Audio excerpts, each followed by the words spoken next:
अब हम जिक्र कर रहे हैं यूपी की उस सबसे हॉट सीट, सबसे तेजस्वी सीट जिसका जिक्र पूरे हिंदुस्तान में किया जा रहा है, और ये एक मुद्दा भी बना था उस सीट का, जिस लोकसभा क्षेत्र में जहाँ पर कुछ ऐसा माहौल हुआ था इसी 2024 की जनवरी को, जिसकी वजह से पूरी बीजेपी सीना चौड़ा करके अपना 56 इंच का,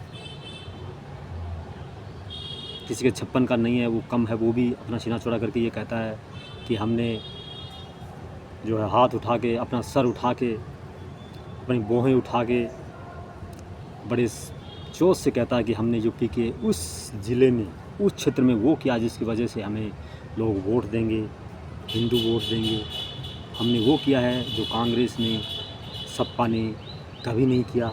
और उस लोकसभा सीट का नाम है अयोध्या, जो पुराने समय में उसका नाम फैजाबाद, आज भी बहुत से लोग उसे फैजाबाद बोलते हैं, लेकिन फैजाबाद बोलते हैं। और ये योगी आदित्यनाथ के मुख्यमंत्री बनने के बाद उन्होंने उसका नाम अयोध्या रख दिया, क्योंकि होता है कुछ चीज़ों के नाम, लगभग चीज़ों के एक दो नाम होते हैं हर चीज़ को। जब वक्त सही होता है तो उसको उस नाम से पुकारते हैं, जब बुरा होता है तो वो अलग बात होती है। लेकिन ये हम एक लोकसभा क्षेत्र का जिक्र कर रहे हैं फैजाबाद, लेकिन आज हम अगर उसका नाम अयोध्या है, लोग अयोध्या के नाम से जानते हैं, तो आपको बता दें उसको फैजाबाद और अयोध्या और अयोध्या धाम के नाम से भी जानते हैं। वहाँ जो रेलवे स्टेशन उसको अयोध्या धाम और फैजाबाद के नाम से जानते हैं। अयोध्या में क्या हुआ, आपको मालूम है कि 23 जनवरी को राम मंदिर की प्राण प्रतिष्ठा हुई थी। नरेंद्र मोदी और मुख्यमंत्री आदित्यनाथ जो कि वहाँ किया था, और बता रहे हैं कि 500 सालों पुराना जो एक विवाद था, वहाँ मूर्ति थी, वहाँ पर काफ़ी गोली भी वहाँ अयोध्या में चली थी एक बार 1991 में, जब पीवी नरसिम्हा राव जो वहाँ के अपने पीएम थे भारत के, और वहाँ मुख्यमंत्री उसमें शायद मुलायम सिंह यादव ही होंगे। 1991 की बात है, 1990 91-92 की। तो उस समय जो ये मैटर था हिंदू, आज जो अयोध्या में हुआ है, तो बहुत से लोग बोल रहे हैं कि हम एक राम मंदिर के ऊपर वोट क्यों दें, हमें तो बेरोज़गारी है, महंगाई है उसमें। लेकिन जब ये प्राण प्रतिष्ठा नहीं हुई थी, उसमें काफ़ी हिंदू लोगों का ये विचार था कि वहाँ अगर राम मंदिर बने तो अच्छा हो, विवाद था वहाँ पर। लेकिन बात ये है कि हम अयोध्या का जिक्र करेंगे इसमें, क्योंकि अयोध्या के अंदर जो बीजेपी के कैंडिडेट जहाँ भी वोट करते हैं, मीटिंग करते हैं, वो बोलते हैं कि हमने राम मंदिर बनाया है, हिंदू हमें वोट देंगे। और इस वजह से उन्होंने जो है हर जगह मुसलमानों के खिलाफ़ जो कुछ जो है कड़ा रवैया भी बीजेपी ने अपनाया है। योगी आदित्यनाथ, नरेंद्र मोदी, गृह मंत्री जो अमित शाह हैं, राजनाथ सिंह जी हैं, तो उन्होंने मालूम है कि हमें हिंदुओं का वोट मिल सकता है, मुसलमान तो हमें देंगे नहीं, तो वो ऐसा करके उनको दूर कर रहे हैं, जबकि हिंदुओं को नज़दीक कर रहे हैं। ये राजनीतिक मुद्दा है। दूसरी बात ये है कि जब अयोध्या से जो इसमें चुनाव हो रहा है लोकसभा का, वहाँ पर बीजेपी के लल्लू सिंह जी, मैं वहाँ पर 6-7 दिन रहा हूँ, मैंने वहाँ सर्वे भी किया था, और जो सर्वे जो मैंने किया वो अब मैं आपको बता रहा हूँ। लल्लू सिंह जी जो वहाँ से जो चुनाव लड़ रहे हैं बीजेपी से, लल्लू सिंह जी भारतीय जनता पार्टी के कैंडिडेट हैं, और उनके सामने जो इसमें सपा कैंडिडेट जो कांग्रेस के सहयोग से दोनों ने गठबंधन करके जो कैंडिडेट उतारा, उसका नाम है अवधेश प्रसाद। अब अगर हम लल्लू सिंह की पिछले जो रिकॉर्ड पर, राजनीतिक कैरियर पर अगर प्रकाश डालें, तो लल्लू सिंह जी एक वो कैंडिडेट हैं जिसे भारतीय जनता पार्टी कभी नहीं बुला सकती। आज़ादी से 1991 तक, आज़ादी 1947 से लेकर 1991-92 तक वहाँ पर बीजेपी ने कभी जीत दर्ज नहीं किया अपने लोकसभा क्षेत्र सांसद के रूप में।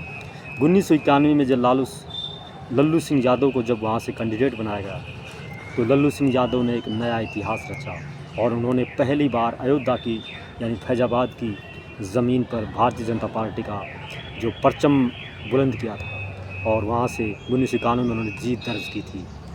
उसके बाद बीच में भी कुछ उलटफेर होते रहे, लेकिन पिछले जो 2019 को चुनाव हुआ था, उस समय भी लल्लू सिंह यादव ने 65,000 वोटों से जो अपने निकटतम प्रतिद्वंदी कांग्रेस के जो उस कैंडिडेट था, पता नहीं कौन सी पार्टी का था, उसको, जो सपा के कैंडिडेट था, उसको खत्री को उन्होंने जो है 65,000 वोटों से मात दी थी। और उससे पहले 2014 में जब भारतीय जनता पार्टी में नरेंद्र मोदी जब प्रारंभिक जो पीएम बने थे, उस समय उन्होंने 2.25 लाख से जीत दर्ज की थी। और पिछले दोनों चुनाव में लल्लू सिंह यादव का परचम जो बुलंद है। और इस बार अगर ऐसा हालात में जो लल्लू सिंह ने पहली बार अयोध्या की ज़मीन पर जो बीजेपी के लिए इतना बड़ा काम किया था, पहली बार बीजेपी का जो परचम बुलंद किया था। दूसरी बात, उन्होंने 2014-2019 में भी उन्होंने जो है बीजेपी के लिए सीट जो है जीत कर दी थी। और इसमें 2024 में भी लल्लू सिंह यादव पर फिर जो है भारतीय जनता पार्टी ने भरोसा जताया है। और दूसरी बात ये है कि उन पर जो राम की कृपा भी बन रही है। लेकिन उनके खिलाफ जो सपा और कांग्रेस ने जो अपना एक कैंडिडेट उतारा है, उसके भी कुछ अनूठे रिकॉर्ड हैं और गज़ब के रिकॉर्ड हैं। उनके खिलाफ जो दलित समाज के जो अवधेश प्रसाद, जो अयोध्या की 5 विधानसभा सीटों में, और आपको ये बता दें कि अयोध्या की जो 5 विधानसभा सीटें हैं, उनमें एक विधानसभा सीट है मिल्कीपुर, जो हमेशा दलित वर्ग के लिए आरक्षित है। वहाँ से वो चुनाव लड़ते हैं। और अवधेश प्रसाद जो इसमें चुनावी जंग में जो बीजेपी की सबसे बड़ी ताकत और सबसे बड़ी स्तंभ कही जाने वाले अयोध्या से जो मुकाबला कर रहे हैं, अवधेश प्रसाद, वो 9 बार के विधायक रहे हैं, 5 बार कैबिनेट मंत्री रहे हैं। और अपनी छवि में 1% भी उनके ऊपर कोई दाग नहीं है।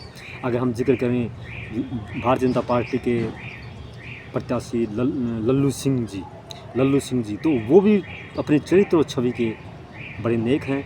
और इस समय अयोध्या में जो पिछली बार जो 65,000 वोटों से जो जीत दर्ज की थी, उस हिसाब से वहाँ पर कड़ा मुकाबला देखने को मिल रहा है। लेकिन जो अगर अयोध्या के बारे में अगर जिक्र होता है, तो लोग यही कहते हैं कि अयोध्या नहीं बीजेपी जीत चुकी है, अयोध्या से क्या हारेगी, नहीं जीत चुकी है। और ये बात बिल्कुल सही है। लेकिन जो लोग सोच रहे हैं कि 4 लाख से जीतेगी अयोध्या में, 5 लाख से जीतेगी, 3 लाख, वो सब गलत है। वैसे कांटे का मुकाबला तो नहीं है, लेकिन इतनी बड़ी जीत भी नहीं है।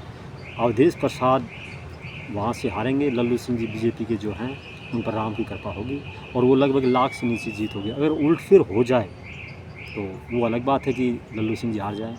लेकिन अवधेश प्रसाद ने अपने बयान में ये भी कहा है कि अगर राम जन्मभूमि अयोध्या अगर लल्लू सिंह पर अगर कृपा बरसाएगी, तो मैं भी तो 9 बार जो है राम की कृपा से ही विधायक बना हूँ। जो सपा के कैंडिडेट हैं, लोकसभा प्रत्याशी, वो बोल रहे हैं कि मैं भी तो 9 बार राम की कृपा से ही बना हूँ। हम भी राम को मानते हैं और मुझे विश्वास है कि इस बार राम हम पर कृपा बरसाएंगे और जो है अयोध्या में मुझे बड़ी जीत दिलाएंगे। लेकिन इसमें वहाँ कड़ा मुकाबला देखने को मिल रहा है, क्योंकि पिछली बार जो 53,000 जो वोट आए थे खत्री के, उसको जो 53,000 वोट आए थे, वो अगर 53,000 वोट अगर सपा के अगर गिर जाते हैं उस तरफ, तो 65,000 में से अगर 53,000 तो वो कम हो जाएंगे, फिर बचते हैं वोट 12,000 की रेट बचती है। तो 12,000 वो है। लेकिन जो बीएसपी जो मायावती से जो गठबंधन टूटा है, वो वोट जो है सपा के हाथ से निकल जाएंगे, यानी अवधेश प्रसाद के हाथ से।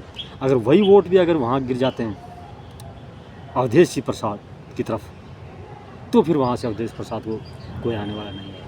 लेकिन ये मुलायम सिंह अखिलेश यादव ने सबसे बड़ी गलती है। अगर मायावती के साथ अगर गठबंधन होता, तो ये कन्फर्म था, तय था कि यूपी की 80 में से 40 सीटों पर जो है इंडिया गठबंधन का कब्जा होता। इसमें कोई हराने की बात नहीं थी, क्योंकि अगर सबसे बड़ा उलटफेर तो तब होता, पूरे देश में एक बड़ी जो है हलचल मच जाती, हड़कंप मच जाता। क्योंकि अगर मायावती के साथ अगर गठबंधन होता, तो 65,000 से जो लल्लू सिंह जीते थे पिछले चुनाव में, वो 65,000 की लीड को तो कांग्रेस के साथ भी गठबंधन कर लेते इस बार, वो तो है ही।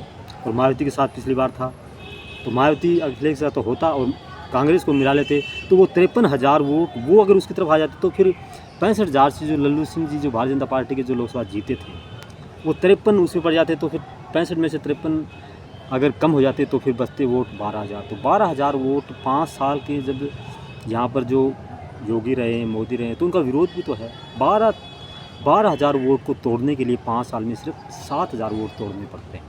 12 में से 7 होते हैं, तो 7 दूनी 14, डबल होगी मल्टीप्लाई, तो 14 यानी 2,000 वोटों से जो है आराम से कम सपा कैंडिडेट यहाँ पर जीत पाते। यानी लल्लू सिंह सिर्फ लल्लू सिंह बन के रह जाते और अवधेश प्रसाद जो है वहाँ से जी जाते। लेकिन मायावती से गठबंधन तोड़ना एक बड़ी जो अखिलेश के लिए बहुत ही चुनौती है। और दूसरी बात यह है कि मायावती के साथ गठबंधन भी इस बार क्यों नहीं हो सका, क्योंकि मायावती भी कुछ अपने घमंड में आ गई, क्योंकि पिछली बार उसने 10 सीटें आ गई। उसने सोचा कि अकेले यूपी में मैं कांग्रेस सपा से आगे निकल गई, मैंने जो 18 सीटें जो बीजेपी ने छोड़ी थी 80 में से 62 सीटें लेकर, उसमें से मैंने अकेले ने 10 सीटें ली। लेकिन उसे ये नहीं मालूम कि उस 10 सीटों में अखिलेश का हाथ था। कुछ सीटें ऐसी होती हैं जहाँ पर थोड़ा थोड़ा करके क्या है कि कैंडिडेट होता है, वो क्या है कि चुनाव का कुछ पता नहीं होता, 2 वोट से जीत जाए, 2 लाख से हार जाए। लेकिन इस बार उसे लग रहा है कि पिछली बार मेरी 10 सीटें थी, इस बार मैं 25 सीटें निकाल लूँगी और इंडिया गठबंधन जैसे टक्कर होगा तो मायावती की सोच है कि मैं प्रधानमंत्री बन जाऊँगी यूपी का समीकरण के हिसाब से। इसलिए उसने गठबंधन नहीं किया, वो घमंड में आगे आ रही है इसमें कि मैंने 10 सीट ली थी, इस बार मैं 25 कर लूँगी, डबल लेके थोड़ा करके, और मैं अलग हो जाऊँगी। और बीजेपी भी से भी लोग नाराज़ हैं, महंगाई बेरोज़गारी को लेकर मोदी से नाराज़ हैं, वो कानून को बदल रहे हैं, वो कर रहे हैं, मोदी फेंकू है। उधर उसने सोचा कि कांग्रेस भी गर्त में जा चुकी है और अखिलेश यादव हैं वो भी आया राम गया राम हैं। तो उसने सोचा कि मैं अगर 20, 25, 30 सीटें ले लूँगी और फिर अगर जो वहाँ जो टक्कर होगी ना, फिर जो सीटों के ऊपर जो घमासान होगा, तो मैं अपनी 25 सीटें लेकर, मतलब फिर तो कुछ भी हो सकता है, प्रधानमंत्री बन सकती हूँ, गृह मंत्री बन सकती हूँ। मतलब अगर होगा तो कुछ सीटें होंगी तो पूछ तो होती है, लेकिन मायावती ज़्यादा नहीं, सिर्फ 3 या 4 सीटें लेंगी। आप 4 जून को देख लेना यूपी के अंदर। पिछली बार उसकी 10 सीटें आई थी, इस बार बीजेपी कमज़ोर हुई है और आप देख लियो, अगर 10 सीट आई तो इस बार बढ़नी चाहिए। लेकिन अखिलेश जो अपनी पिछले 5 सीट थी उसमें से बढ़ेंगे।